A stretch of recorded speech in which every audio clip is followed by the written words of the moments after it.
Hello beer tubers and welcome to another beer review with me, Peter the Master of Puppets, today joined by the Jarl of Yeast. aka my dad, another beer review with him. As I said, I try to shoot him whenever I go up here to work.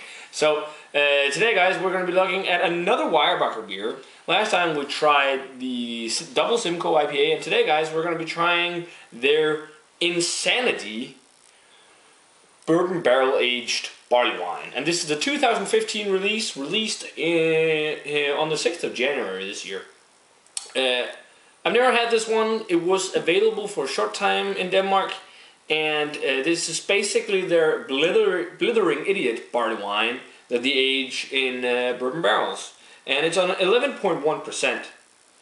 So pretty big beer.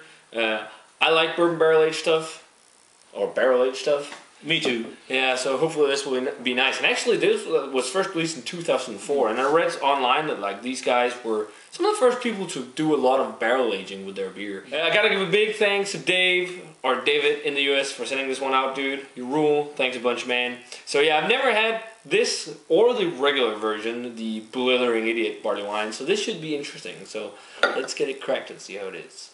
So we got the Insanity Bourbon Barrel Aged barley wine poured. And like the head fizzed away really quickly, at least on my glass. Maybe your glass is a little bit cleaner than mine. Yeah. But what is there, as you can see, is kind of, what do you say, off-white, eggshell? Yeah, off-white top. What would you call the color of the beer, Dad? Redly, I think. Yeah, like a dark, reddish kind of color. It looks like a barley wine. Yeah. So yeah, let's check out the aroma on it. Or English barley wine for sure. Yeah. Not hops and American hops and all that. It is malty and sweet. Very sweet. You really pick up the sweetness. I'm definitely also getting the alcohol sensation in my nostrils. Sure, 11.11. Was it 11.1%? Right? 11.1. But really nice kind of bready maltiness. What are you smelling, Dad? I'm smelling the sweetness and the malt and maybe a little dark fruits. Yeah. Dried dark fruits. Like raisins and figs and those kind of things. And then the bourbon is there too, but it's not actually insane amounts of barrel character I'm getting. No. There is that oaky bourbon character, but it's not like in your face as you get in some other English style barrel aged barley wines. But it's definitely got a kick of it for sure. But most is like these sweet, there's also a little bit of toffee and like all those sweet flavors. If you're really into English barley wines over the American ones, I think you'd like this because this has no trace of the hops, it's just a malt bomb. But it smells nice, so do you want to give it a taste? Yeah. Oh, let's do it. Yes. Thanks a bunch to David for the beer. Cheers.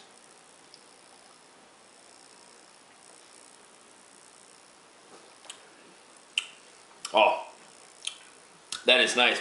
And it definitely lets you know that it's on 11% because it's got a good kick of heat without being too boozy. I wouldn't say it's boozy. No, but you can feel it. But you can feel the heat. Yeah. It's definitely like a winter beer. This really was something we should have reviewed other than the snow, but the snow already melted. It's like starting to get all spring-like almost. We're only in February. It's so weird. But what flavors are you picking up, Dad? The dark fruits, like dried raisins and figgins and stuff like that. Yeah. And the sweetness. Yeah, there's like a sugary caramel toffee flavor to it. And as you said, definitely a lot of dark fruit. The bourbon is there too. A bourbony, sweet, oaky flavor.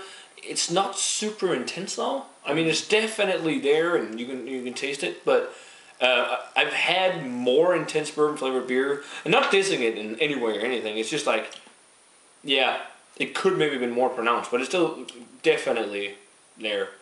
Like you get a good kick of bourbon when you take it in, and then you get like the oaky dryness of it. Mouthfeel isn't super thick for an 11.1% beer. Either. No. I'd say I expected it to be more chewy, sticky. Yeah. But that could maybe be a little too much for the sweetness because it's so sweet already. But since I haven't had the Blithering Idiot, I don't know if it's thicker when it's non-barrel aged. Because sometimes when you barrel age beer, the barrel aging can thin it out a little. But It's definitely, I'd say, like higher medium mouthfeel. It does leave that kind of sticky, sugary gloss on your lips. Yes. That you get sometimes in these big sweet beers, but still really nice stuff. Lots of like those caramel toffee, dark fruit bourbon flavors. I feel the bourbon flavor more intense after a few minutes when you haven't drunk. Yeah, and like when it just sits a little. Yeah. I'm gonna go 92. I think it's really nice. It's a really good barley wine. One of the best Weyerbacher beers I've had, actually. Yeah. When I compare it to the last one I got was an Austrian barley wine. I think it was pretty high. I think it was 16%. The flavors in this is much more intense, but though the alcohol lower. takes a little over. Mm. So I think I'll go 93. Thanks a bunch to David for sending out the Insanity by Weyerbacher. You're cool, dude. As always, guys, remember to comment, subscribe, check out the Facebook fan page and Twitter and Instagram, and definitely let us know what you think of Weyerbacher's Insanity if you've had it. And we're going to say cheers. Cheers. And see you guys In another beer review. Yes.